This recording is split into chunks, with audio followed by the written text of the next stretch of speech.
जी उठी। हाँ? अरे रहुआ तो बुखार बा।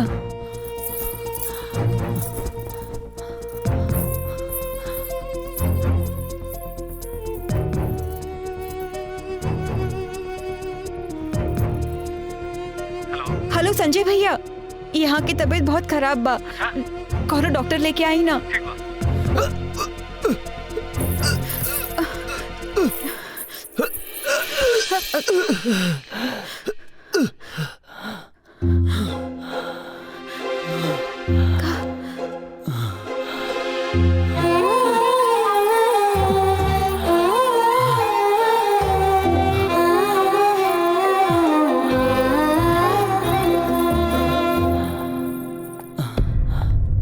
आई ना भैया, जल्दी चली। अब तो चिंता मत करो, डॉक्टर साहब आगे बढ़े। हाँ। Doctor come inside. I. Please please sit.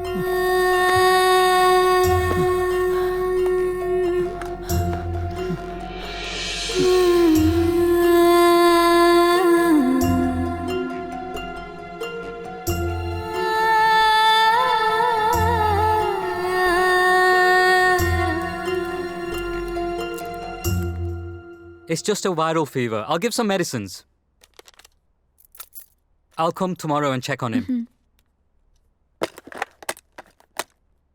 Let's go. Yes doctor, तू ध्यान रखा, हम आवता नहीं।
हे प्रभु, आपके आशीर्वाद से हुआ के ठीक हो गई नहीं।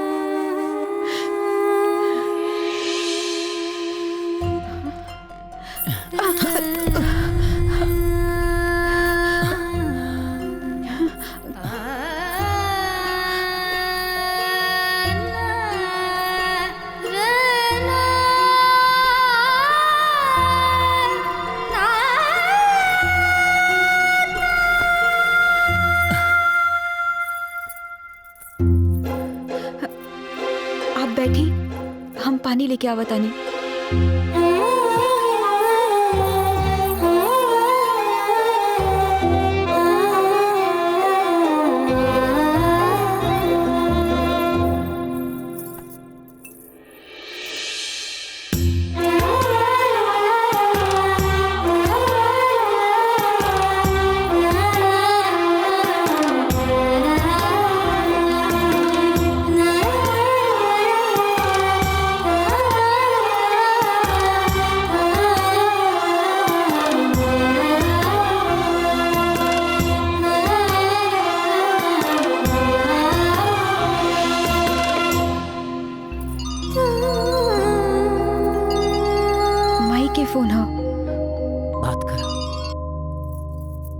प्रणाम माई। खुश रहा बेटा, खुश रहा।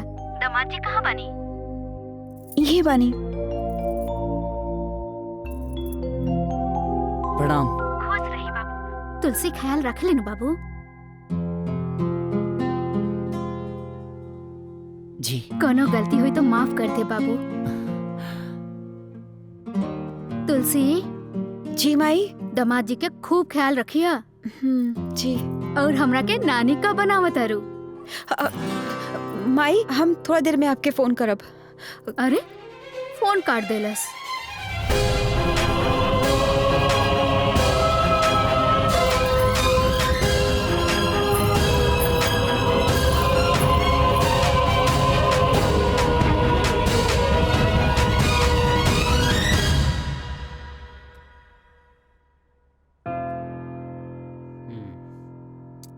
How's his condition, doctor?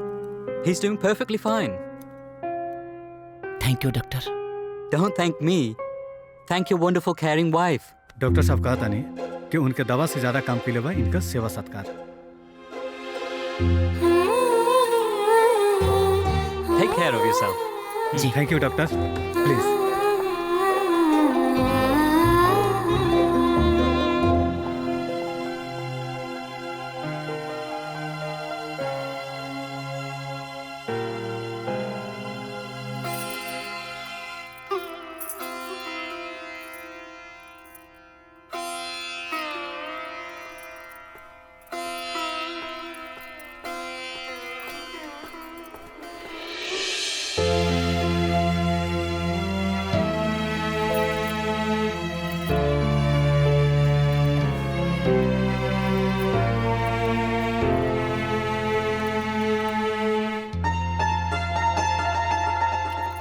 आज कोनो पूजा का? जी आज हरतालिका व्रत है। हरतालिका व्रत ई का होला? जी हर पत्नी आपन पति की लंबा उम्र और खुशी खातिर निर्जला व्रत राखेली। अच्छा जी 1 मिनट।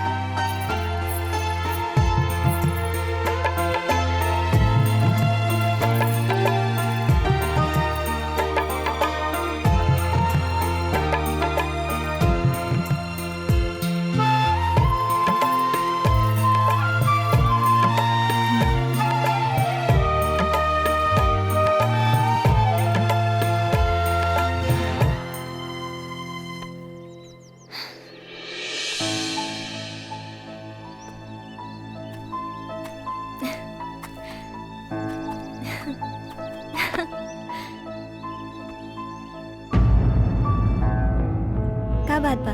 सब ठीक तो बा ना? हाँ ठीक बा। तो इतना उदास काहे बाड़ा? यार दिया, तुलसी बहुत अच्छा औरत बिया, बहुत अच्छा। वो हमरा के देवता समझतिया और हम ओकरा साथे जौन कर रहल बनी वो ठीक नहीं लागत। अरे यार वो बेचारी के तो कुछ पता ना रहे कि शादी से पहले भी हमार तोहरा से संबंध रहे। हमरा कुछ समझ में नहीं आवत कि ओकरा के हम कैसे बताए कि हम तोहसे प्यार करीले।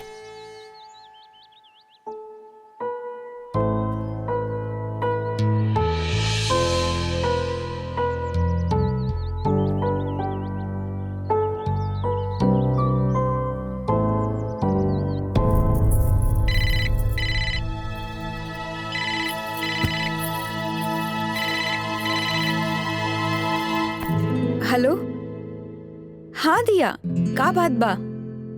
अरे यार संध्या, हम बहुत परेशान बानी यार। समझ में नहीं आवत हम का करी। तोहरा पता बा आज राजा हमरा से मिलल रहले हम और वो अपना पति के बहुत तारीफ करत रहले हम।